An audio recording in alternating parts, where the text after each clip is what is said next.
La biogénesis. La biogénesis, ¿cuál otra? La La físico-química. fisicoquímica, ¿cuál otra? Generación espontánea. La generación espontánea. La generación espontánea, ¿por quiénes fue estudiada? ¿Por quiénes fue estudiada la generación espontánea? ¿Alexander? ¿Alexander dijo alguien por ahí? Vamos a ver, nombres. Nombres de quienes estudiaron la generación espontánea. ¿Quiénes se encargaron de definir y de investigar acerca de la generación espontánea?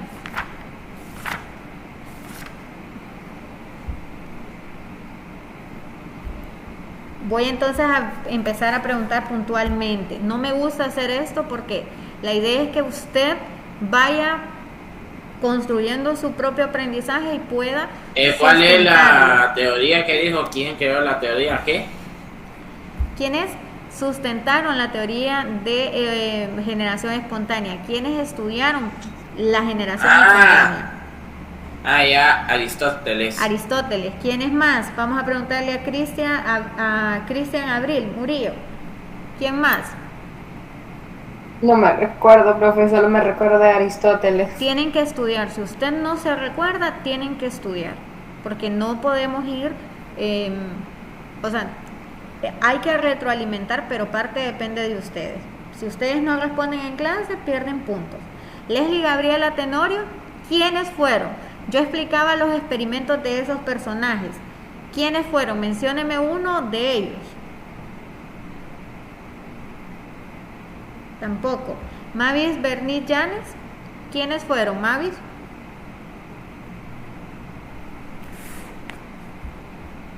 Tampoco. Vamos con María José Medrano. Pasteur. Muy bien, Pasteur.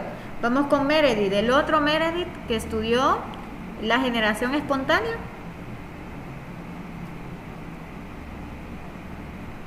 Mencionaron ya a Aristóteles, mencionaron a Pasteur, falta uno. Un italiano. Alexandre, creo que sí. No. Vamos a ver Milagro. Faltan dos nombres todavía. Argenius. No. Vamos a ver ahora Samantha. Pues ahorita me toca hablar como Perfecto, puede ser Francisco Redi. Muy bien, Francisco Redi, ¿verdad? Vamos, falta uno. Un italiano. Spallanzani. Spallanzani, muy bien. ¿Quién dijo Spallanzani? El muchacho que dijo Spallanzani. Nelson. Hans. ¿Quién? Hans. O sea, Christopher Hans. Ah, bueno. Muy bien. Entonces aquí lo voy a ir colocando. Muy bien, entonces era Spallanzani, ¿verdad? Vamos a volver acá. Aquí teníamos los tipos de teoría y aquí hablábamos de la generación espontánea. ¿Quiénes habían estudiado? Francisco Redi, Spallanzani y Pasteur. ¿Quién era la panspermia? ¿Cómo se le denomina la panspermia? Vamos a preguntarle a Samantha Polanco. ¿Cómo se le llama a la panspermia? A la teoría de la panspermia.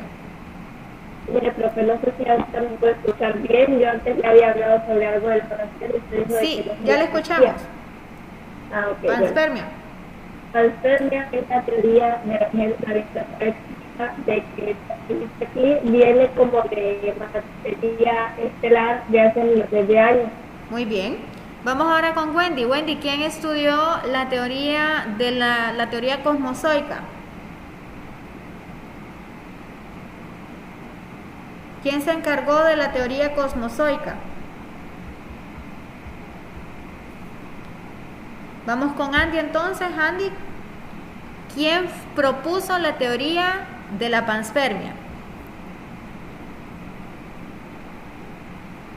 Vamos a ver, Ángel Ramos. Creo que había uno que era como Bambe o algo así.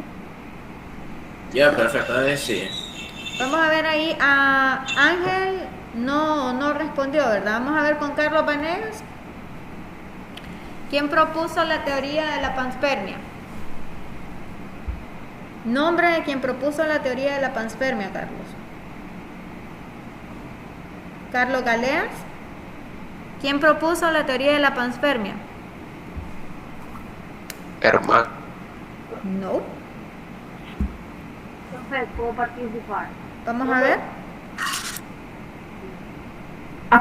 Arrhenius. Arrhenius, ¿verdad? Muy bien. Entonces, miren, aquí tenemos la panspermia a través de Arrhenius, que es la panspermia, como había dicho su compañera, habla de que el origen del universo se dio a través de, pues, polvo extraterrestre, ¿verdad? Ahí fue donde se originó. Y la físico-química, vamos a preguntarle a Edward Josué que me diga en qué consiste la físico-química.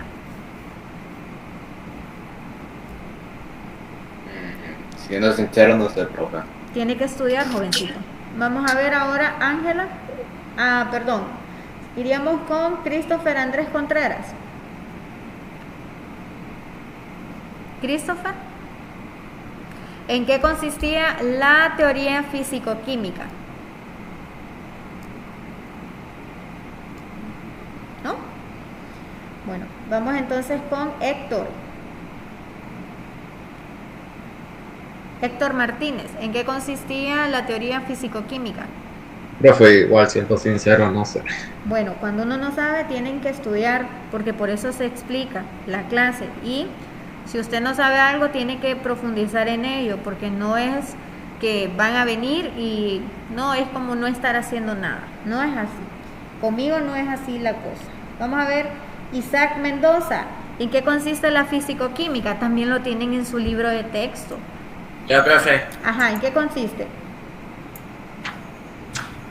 Consiste que creo que se dio origen a complejas moléculas orgánicas debido que en la Tierra las condiciones de temperatura y de radiaciones solares afectaron la sustancia en los mares primitivos. Muy bien, o sea, la teoría físico-química fue propuesta por Oparin y también fue un experimento que hizo Miller y también Hyland sobre colocar un recipiente, un coacervo, en donde simularon las condiciones de la temperatura y colocaron elementos químicos como carbono, hidrógeno, oxígeno, y en el fondo del recipiente, al pasar el tiempo, lo que surgieron fueron pequeños aminoácidos.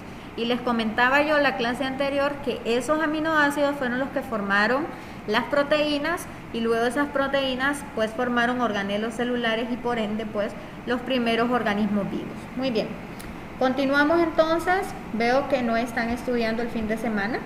Jaime Roberto Castillo, mencióneme, Jaime, cuáles son los momentos en donde cómo podemos nosotros dividir el tiempo de vida de la Tierra o el tiempo de evolución de la Tierra. Existen tres formas en las que se ha establecido de manera cronológica para pues conocer el origen de la Tierra. ¿Cuál es el primero? El más grande, el que dura 1.000 millones de años. No recuerdo. Muy bien, vamos a preguntarle a Jason.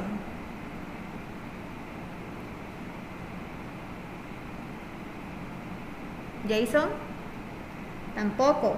Jesús Guillermo Soto. Jesús Guillermo Soto, tampoco. Josué David Ochoa. Profe, ¿cuál fue la pregunta? La pregunta es, cuando nosotros hablamos de tiempo, el tiempo que tiene el universo en haber surgido, establecemos unidades de tiempo para poder medirlo. ¿Cuáles son esas unidades de tiempo en las que podemos medir la edad del universo? Eran 3. Eones. Muy bien, eones. ¿Nombre? ¿Quién dijo eones? Edward García. Edward García. Muy bien, Edward. Eones, ¿verdad? ¿En qué más? Eras. ¿Nombre? Wendy. Wendy. Eras. Muy bien, Eras. ¿Y cuál era la otra? Faltan Periodos. dos. ¿Periodos? ¿Y qué Y más? época. Y época, muy bien. ¿Cuál es la diferencia entre una era y un periodo?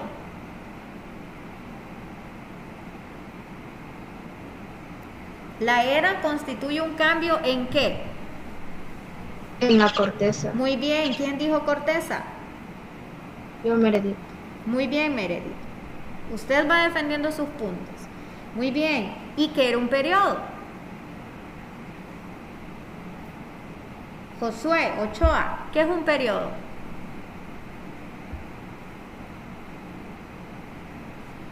¿No? Lorenzo Cano, ¿qué es un periodo? Un periodo. ¿Cómo podemos establecer esa diferencia? Meredith ya dijo cuál era la diferencia y qué era lo que pasaba en una era. ¿Qué pasa en un profe. periodo? Ujú. Lo que dura el periodo. El tiempo. periodo, es tiempo. cuando se Es un espacio de Es- tiempo. Un espacio de tiempo. ¿Y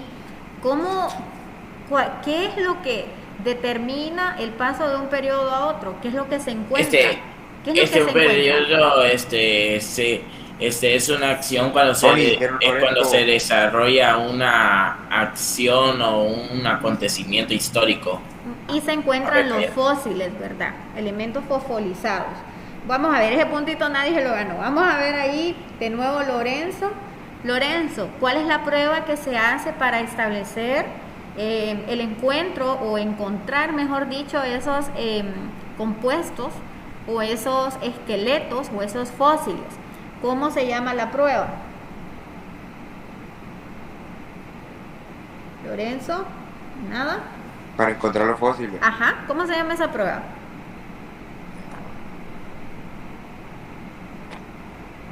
Vamos a preguntarle a Melvin Daniel, ¿cómo se llama esa prueba? ¿Prueba No de sé. él? ¿Prueba de él? ¿Nadie sabe? Carbono 14. Muy bien, ¿quién dijo carbono 14? Christopher Hans. Christopher Fernández. Muy bien, Christopher. ¿Christopher Hans o Christopher Contreras? Hans. Hans, muy bien Hans, usted había contestado. Bueno, vamos entonces ahora con las eras. ¿Cuáles habían sido las eras en las que se había dividido cuáles eran los primeros dos eones que nosotros tenemos? Los primeros dos eones. De cambio. No, estamos confundiendo. Miren, los eones son los siguientes. No sé si ustedes pueden observar ahí. Miren que los eones son el eón fanerozoico y también el precámbrico. Alguien dijo ahí precámbrico, ¿verdad? Muy bien. Ahora, dentro del precámbrico tenemos dos eras. Una de ellas que es la arcaica y otra que es la proterozoica, ¿verdad? Luego tenemos esta era, la paleozoica. Luego tenemos la mesozoica y luego tenemos la cenozoica. Tenemos aquí, lo voy a volver a repetir, tenemos aquí lo que son los periodos. Ya sabemos cuál es la diferencia entre un periodo y una era. Entonces, lo que son los periodos de la paleozoica son el cámbrico, el ordovícico, el silúrico, el devónico, el carbonífero, el pérmico. Dentro de la mesozoica tenemos el triásico, jurásico, cretácico. Dentro de la cenozoica, que es la era actual, tenemos el terciario y tenemos el cuaternario. Dentro del terciario tenemos las siguientes épocas: paleozoica, tenemos el paleoceno, el eoceno, el ligoceno, el mioceno, el plioceno. Y dentro del periodo cuaternario tenemos el pleistoceno y el holoceno. Ahora le pregunto a Melvin Daniel, ¿en qué periodo surge el hombre? Melvin Daniel, ¿en qué periodo surge el hombre?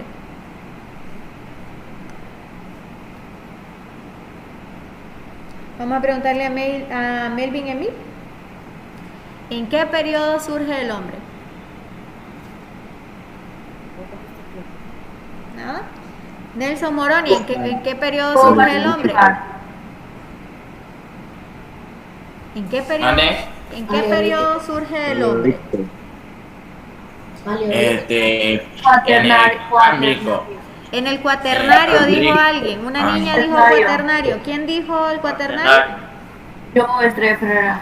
Estrella, ¿verdad? Muy bien. Entonces, miren, aquí tenemos en lo que era la primera era, que era la era arcaica, surgen las primeras formas de vida unicelulares. ¿Cómo eran esas primeras formas de vida unicelulares? Pues eran lo que son las procariotas. Eran células que no tenían un núcleo definido. En la proterozoica, ¿qué surge en la proterozoica? Surge ya la vida pluricelular.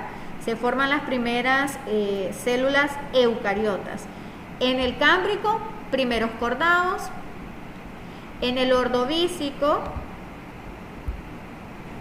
surgen los peces.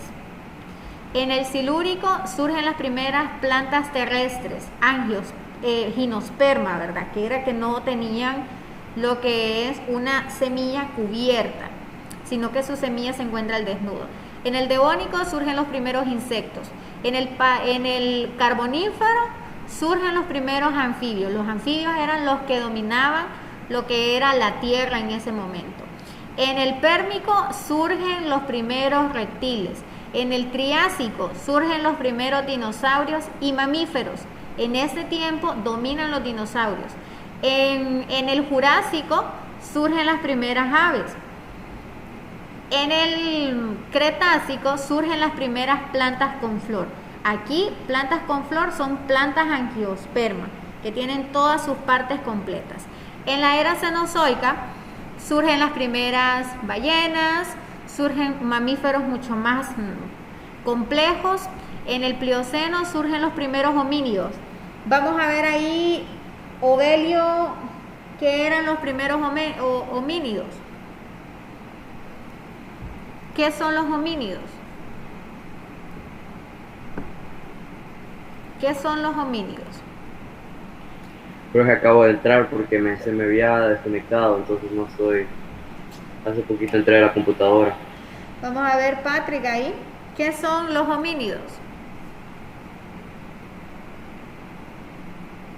No sé, bro. Vamos a preguntarle a Reinaldo. Vamos a ver, Reinaldo, ahí. ¿Qué son los homínidos?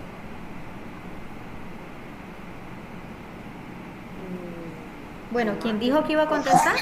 ¿Qué eran los homínidos? ¿Los primates? Los primates, ¿verdad? ¿Nombre, muñeco? Profesor, dije. ¿Quién contestó? ¿La niña que contestó? Abril. Muy bien. Entonces, chicos, aquí nosotros tenemos lo que es las principales características que surgieron en estos tiempos. En la era precámbrica, pues aparece la aparición del hombre hace 600 millones de años atrás. ¿Por qué estaba definida esta era? Pues por una inmensa actividad volcánica. ¿Sí? ¿Cómo era el clima? Era el clima muy variado, pero en esa época se supone que fueron las temperaturas más altas de lo que es el planeta, ¿verdad? Muy bien. Aquí lo que era la actividad volcánica y producto de ese calentamiento de lo que era la atmósfera, surge lo que es la formación de los mares primitivos, ¿verdad? Muy bien. Aquí pues seguimos hablando de la actividad volcánica que había en esta primera era, que era la era arcaica.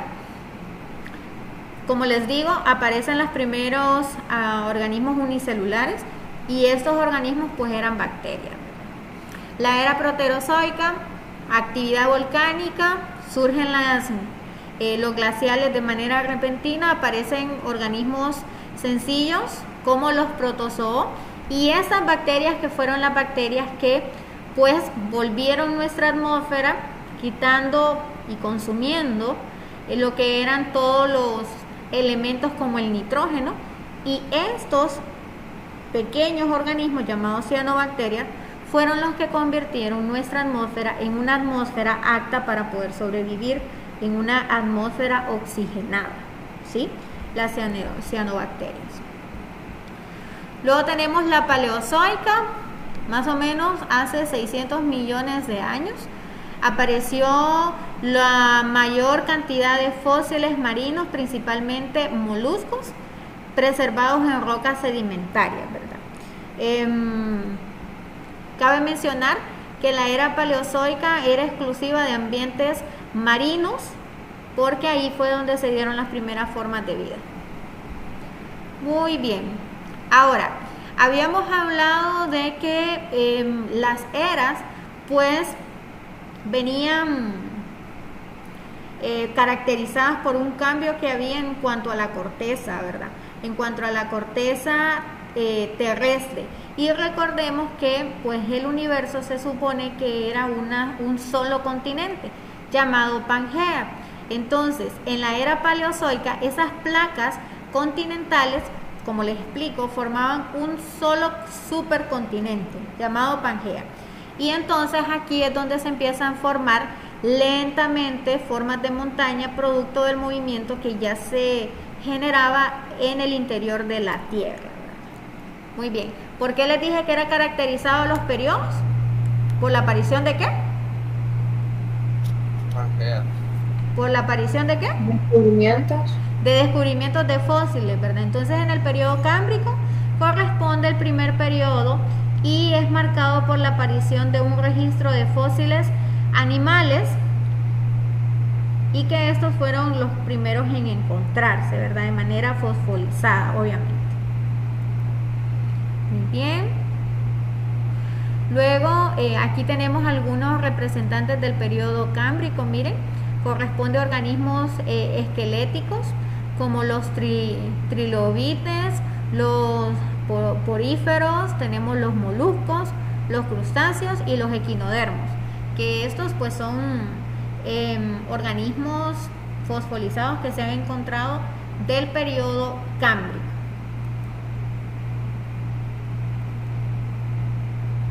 Muy bien. Luego tenemos aquí los periodos de la era paleozoica, que era la era más grande. Tenemos el periodo cámbrico, 550 millones de años. Aparecen los primeros cordados, como habíamos dicho. Los cordados son los organismos con columna vertebral. Tenemos aquí los crustáceos y los trilobites, que eran estos. Periodo ordovícico, hace 480 millones de años y aparecen los primeros peces y los primeros cordados. O sea, aquí seguimos hablando de organismos que tienen columna vertebral. En el periodo silúrico, 390 millones de años, aparecen las plantas que decíamos. Las plantas terrestres, ¿verdad? Las plantas terrestres, pero hablábamos de las plantas gimnospermas. Y vamos a preguntar, ¿qué es una planta gimnosperma? ¿Qué es una planta gimnosperma? Esa es la primera. ¿Las que qué? Las plantas jóvenes se clasifican en gimnosperma y angiosperma. Las plantas gimnospermas son las que su semilla se encuentra desnuda, se encuentra descubierta. Imagínense ustedes un aguacate y le vamos a preguntar a Mavi Berni Llanes si a ella le gustan los aguacates. ¿Le gustan los aguacates, Mavi? Sí, profe. Ajá, y cuando usted parte el aguacate, ¿qué encuentra en la parte de adentro? La semilla. La semilla. Entonces, las plantas que son capaces de producir una semilla rodeada por el fruto, a esas se les llama angiosperma, y las que no producen un fruto, a esas se le conocen como gimnosperma. Primero surgen las plantas gimnosperma y luego estas evolucionan en eras después a plantas angiosperma, que ya tienen un fruto. Muy bien, el periodo el devónico, 350 millones de años y aparecen los primeros insectos y los primeros anfibios. Miren, y ahí tenemos pues los organismos que aparecieron en ese tiempo. El periodo el carbonífero, 30 millones de años, aparecen los primeros anfibios terrestres y los bosques de helecho. Los helechos dan fruto. ¿Dan fruto los helechos? No, Entonces, ¿qué son? reproducen por Ajá, por esporas, ¿verdad? Entonces, ¿qué son? ¿Angiosperma o ginosperma? Angiosperma. ¿Angiosperma o ginosperma? Angiosperma. No. ¿Cuáles eran los angiospermas? El aguacate, que su semilla se encuentra rodeada por fruto. ¿Sí? El helecho no produce fruto, por lo tanto son ginosperma. Muy bien. Luego tenemos el periodo pérmico, que es hace 215 millones de años. Aparecen los reptiles primitivos. También aparecen formas de moluscos y también algunos corales. La era mesozoica, ¿por qué fue caracterizada? Porque fue una era en donde ocurre una conquista definitiva del ambiente terrestre por las plantas y las cuales se independizan del agua para su fecundación. Surgen ya lo que es esa era en donde los animales que eran acuáticos evolucionan, ¿verdad? Muy bien. Aquí también sigue ocurriendo movimientos alrededor de la Pangea, se sigue dividiendo ese supercontinente y los animales más importantes de la era mesozoica son los reptiles, aparecen las primeras aves y también aparecen los primeros mamíferos. Miren, y aquí tenemos ejemplos de plantas coníferas.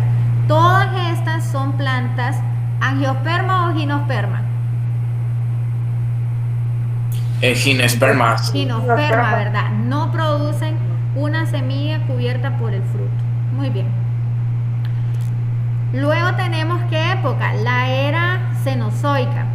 Aparecen ahí la edad de los dinosaurios, se extienden desde 200 millones hasta 70 millones de años antes de nuestros días. Hay una intensa actividad volcánica.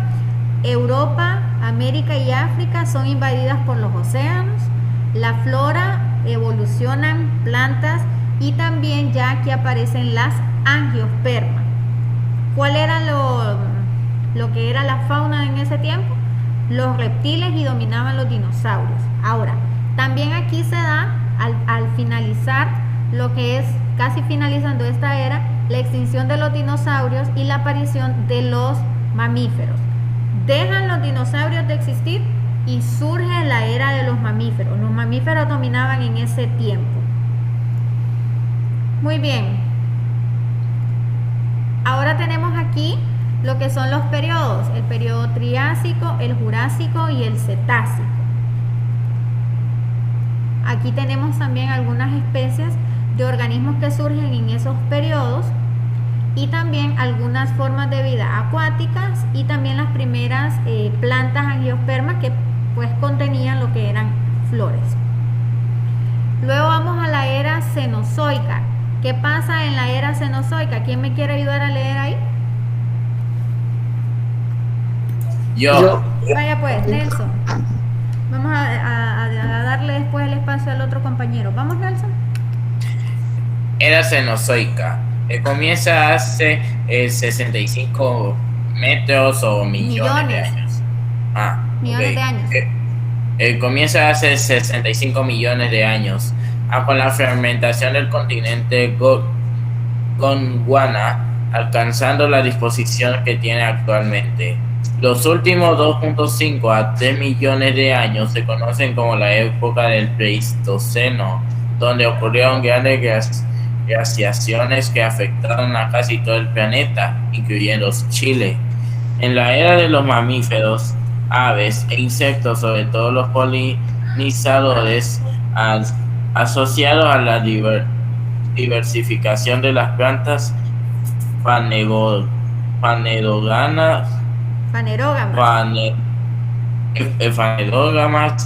o angiospermas. Muy bien. A las fanerógamas también se les denomina angiosperma y es aquí en la era cenozoica en donde comienza la subdivisión del megacontinente. Ya ha pasado por diferentes eras Y pues ya tenemos la disposición de los continentes como nosotros lo podemos observar en la época actual, en la era cenozoica. Luego vamos con lo siguiente.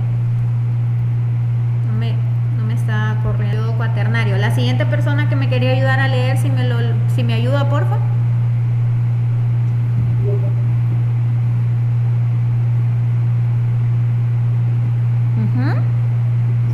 Periodos del Cenozoico, Terciario y Cuaternario. Terciario, épocas. Paleoceno, Eoceno,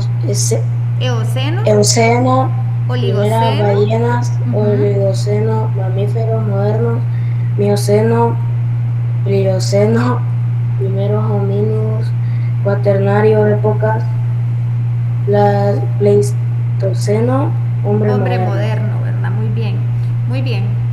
Entonces estos son los que comandaba en los periodos del Cenozoico, en el periodo cuaternario y el periodo terciario. ¿Cuándo surgimos nosotros? En el periodo terciario. ¿De qué época? ¿De qué época? ¿Periodo terciario de qué época, jovencitos? Jurásico. Jurásico. Plioceno. De la era, perdón. ¿De qué era surge? Cenozoica, ¿verdad? Que es la era actual. Muy bien. Bueno, entonces aquí, miren, aquí tenemos lo que es la imagen de los primeros homínidos. Como les dije, eran primates. La evolución que atravesó lo que es los homínidos desde el periodo terciario hasta el periodo cuaternario, en donde pues ya se observa lo que es la evolución del hombre moderno. Muy bien, preguntas, dudas.